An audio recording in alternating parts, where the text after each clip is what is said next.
बोलना उचित है कि नहीं है, मैं उस विषय को बोलने की हिम्मत कर रहा हूँ। अगर आप लोग को अगर मेरी बात सही लगती है तो उसमें अपनी सहमति जताइएगा, जोरदार ताली बजाकर जैसे भी करके।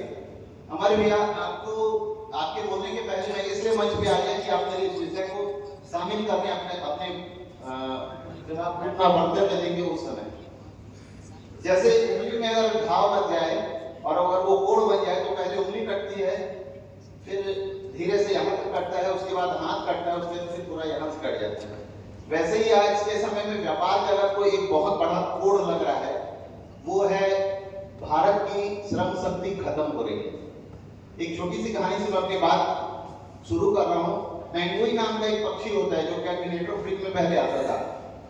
वो पक्षी की विशेषता ये होती है कि वो शिकार खुद करके खाता है। दक्षिण तरफ वो पाया जाता था, ऑस्ट्रेलिया के आसपास कहीं पे वो पक्षी होता था और शिकार करके वो पक्षी अपना खाना खाता था। जिस जगह पे समुद्र में जहाँ पे वो शिकार करता था उस जगह पे बंदरगाह था, उस जगह पे बंदरगाह आ गया। तो क्या हुआ, बड़े बड़े नाव वहां पे लगने लगे, वो सारे पक्षी डर के मारे साइड में खड़े हो गए। और जब बड़े बड़े बंदरगाह में जब शिकारी मतलब मछलियां मारकर के लाते थे तो वो जो मछली गिर जाती थी वो उसको खा लेते थे। ऐसा करीब 10 साल तक लगभग चला, 10 साल 15 साल चला और उसके बाद वो बंदरगाह किसी कारण से वहां से हटा दिया गया। जब बंदरगाह हटा दिया गया तो देखा गया कि वहां के जो पेंगुइन पक्षी है, जिनका मुख्य उद्देश्य, जिनकी विशेषता यह है कि वो अपना शिकार खुद करके खाते हैं, वो धीरे धीरे मरने लगे। तो बहुत ज्यादा शोध हुआ, इस बात का पता लगाया गया कि ऐसा क्या हुआ। तो पता चला कि वो अपनी मेहनत करने की शक्ति को भूल चुके हैं। फिर उसका समाधान ये निकाला गया कि दूसरी जगह से वैसे ही पक्षी वहां पे लाकर के छोड़े गए। वो लोग शिकार करते और वो जो शिकार करना भूल चुके थे वो उन लोग को देखे और धीरे धीरे करके शिकार करना सीखे। आज के समय में हमारे देश में जो सबसे बड़ी समस्या है, खासकर छत्तीसगढ़ में, चूंकि ये बीमारी भी छत्तीसगढ़ से चालू हुई थी और छत्तीसगढ़ ही शायद इसका समाधान दे पाएगा।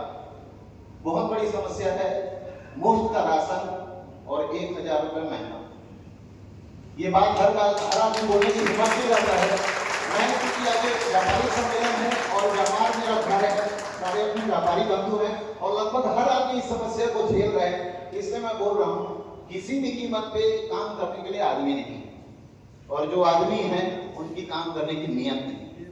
कारण ये है कि इतना ज्यादा उनको दिया जा रहा है राजनीति के चक्कर में या जन कल्याण के नाम पे कि आज के समय में हर व्यापारी सुबह से ऐसे बढ़ाना है, मैं कैसे करके नए ग्राहक पकड़ूं, मैं कैसे करके नया उत्पाद बनाऊं। आज के समय में अगर व्यापारी अपनी दुकान पे जाता है तो उसका आधा दिन या सुबह से 10 बजे तक तो इसी टाइम में खर्च हो जाता है कि मेरा फलाना आदमी आया कि नहीं, मेरा ठिकाना आदमी आया कि नहीं, मैं उसके घर जाऊं तो उसको कैसे बुलाने जाऊं। वो दिन में 40 फोन लगा रहे हैं, उसका फोन नहीं उठा रहे। इस तरह की हर व्यापारी, रायगढ़ का जितना व्यापारी है, शायद छत्तीसगढ़ का जितना व्यापारी है, उसका आधा दिन और उसकी आधी एनर्जी इसी समस्या में चलती जा रही है। पूरी की पूरी उसकी ताकत जो है इसी में रह गई है।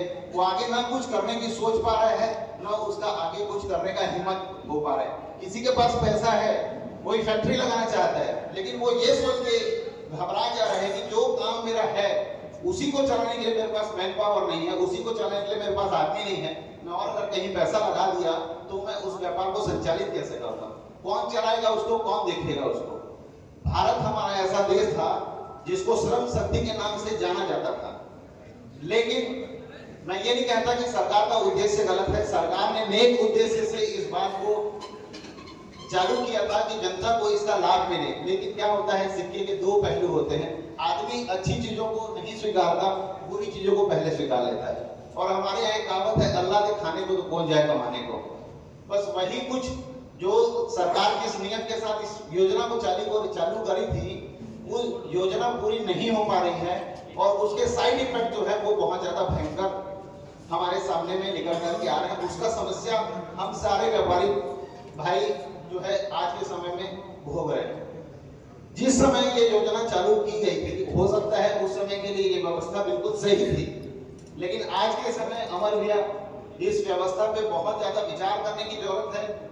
हम अगर कहीं पे जाकर के बोलते हैं, किसी कलेक्टर के पास में जाते हैं या किसी के पास में भी जाते हैं, किसी जनप्रतिनिधि के पास में जाते हैं, तो हमारी बातों का कोई औचित्य नहीं रहेगा।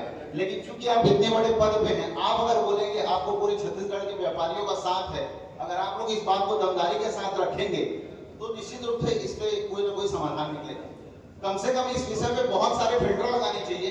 जो योग्य है, जो जिसको आवश्यकता है उसको दो, लेकिन जिसको आवश्यकता नहीं है उसको मत दो। या ऐसा व्यवस्था बनाया जाए कि अगर कोई आप उस चीज को लेना चाहते हैं तो आप काम करते हैं इस बात को साबित करो। केवल मुफ्त में वो चीज आप चाहें कि आपको मिल जाए और आप श्रम करना छोड़ दें, इससे देश पूरा का पूरा खत्म हो जाएगा और व्यापार तो निश्चित रूप से खत्म हो जाएगा। सबसे पहले जो छोटे व्यापारी हैं वो बंद हो गए, उनको आदमी नहीं मिलेंगे, उनका काम नहीं होगा, उसके बाद उससे बड़ा, उसके बाद उससे बड़ा, उसके बाद उससे बड़ा, पूरा का पूरा देश, पूरा का पूरा सिस्टम, पूरा का पूरा व्यापार सब कुछ खत्म हो जाएगा भविष्य में अगर इसका समाधान नहीं निकाला गया। मैं ये समस्या है आप सबके सामने रखा हूँ, कोई अगर गलत बोल जाए तो